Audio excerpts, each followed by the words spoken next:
तो कैसा होगा कि अगर मैं तुम्हें बोलूं कि इस साल तुम्हें बोर्ड्स में भर भर के नंबर मिलने वाले हैं इस न्यू पैटर्न की वजह से। कैसे, आओ जानते हैं।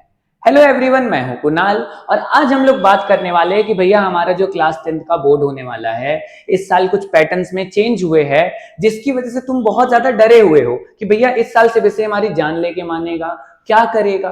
तो देखो, पहले तो शांत हो जाओ और आज इस वीडियो के लास्ट तक तुम खुद बोलोगे कि हाँ भाई ये जो पैटर्न चेंज हुआ है इससे हमें बहुत ज्यादा बेनिफिट होने वाला है। कैसे, आओ जानते हैं।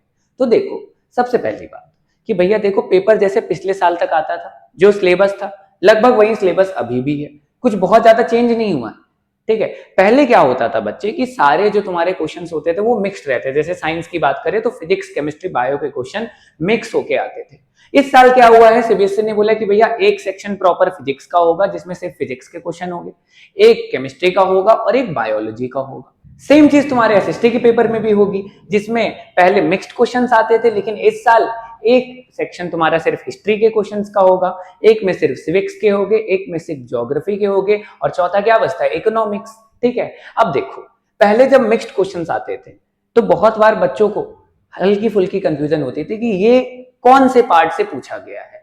लेकिन जब अब अलग अलग सेपरेट सेक्शंस आएंगे तो तुम्हें क्लियर होगा ना कि भैया ये वाला हिस्ट्री के ही पार्ट से है और इन पर्टिकुलर चैप्टर में से ही है, मुझे अलग ज्योग्राफी या सिविक्स का दिमाग लगाने की जरूरत नहीं है। ठीक है, अब बात करते हैं कि क्या पैटर्न चेंज के साथ साथ सर क्वेश्चन भी एकदम अलग आने लगेंगे। तो देखो, जब तुम्हारा सिलेबस चेंज नहीं हुआ है तो क्या एग्जामिनर चांद से क्वेश्चन बना के लाएगा?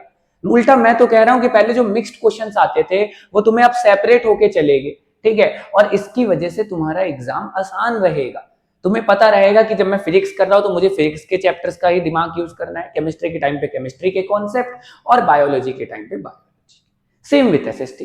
ठीक है, बस फर्क क्या है कि तुम्हें पता है कि अब पिछले 2-3 साल से सीबीएसई कॉम्पिटेंसी बेस्ड क्वेश्चंस देने लग गई है, तो तुम्हें बस अपनी पढ़ाई के साथ साथ कॉम्पिटेंसी बेस्ड क्वेश्चंस को अच्छे से कवर अप करना है। बाकी कोई डरने वाली बात नहीं है बच्चे, तुम्हारे क्लास 10th का बोर्ड बहुत आसान होता है। फालतू में लोगों ने हाइप बना रखी है कि भैया ये हो जाएगा वो हो जाएगा।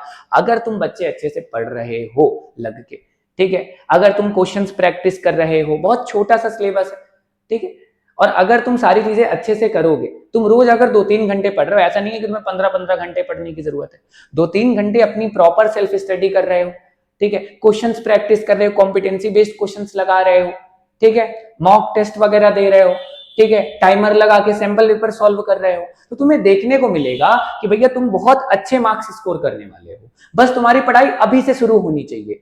हाँ, इतना आसान भी नहीं है एग्जाम कि तुम 10 दिन पहले स्टार्ट करो और बहुत भयंकर नंबर ले आओ। हाँ, तुम अगर अभी से स्टार्ट करते हो, रेगुलर पढ़ाई करते हो, तो अभी भी इतना टाइम है कि तुम बहुत अच्छा एक स्कोर कर सकते हो। तुम्हें अगर मान लो कि तुम्हें किसी चीज की हेल्प की जरूरत है, किसी सब्जेक्ट में कोई डाउट है, तुम कमेंट में बताओ। ठीक है, हमारी तरफ से अगर कोई हेल्प हो सकती है, तुम्हें कॉम्पिटेंसी बेस्ड क्वेश्चन चाहिए, तुम वो बताओ, मैं तुम्हें कॉम्पिटेंसी बेस्ड क्वेश्चन प्रोवाइड करता हूँ। तो कहने का मतलब ये है कि ये नए पैटर्न से तुम्हें डरना नहीं है, तुम्हें बस एक चीज करनी है, वो है पढ़ाई। शांति से बैठ के पढ़ाई करो, ठीक है, कॉम्पिटेंसी बेस्ड क्वेश्चंस लगाओ, बहुत सारा कंटेंट यूट्यूब पे अवेलेबल है, ठीक है, बहुत सारी जगह तुम्हें कॉम्पिटेंसी बेस्ड क्वेश्चंस मिल जाएंगे। तब भी तुम्हें डाउट है, मुझे बताओ, मैं कॉम्पिटेंसी बेस्ड तुम्हारे लिए बेस्ट क्वेश्चंस लाके सॉल्व करवाऊंगा।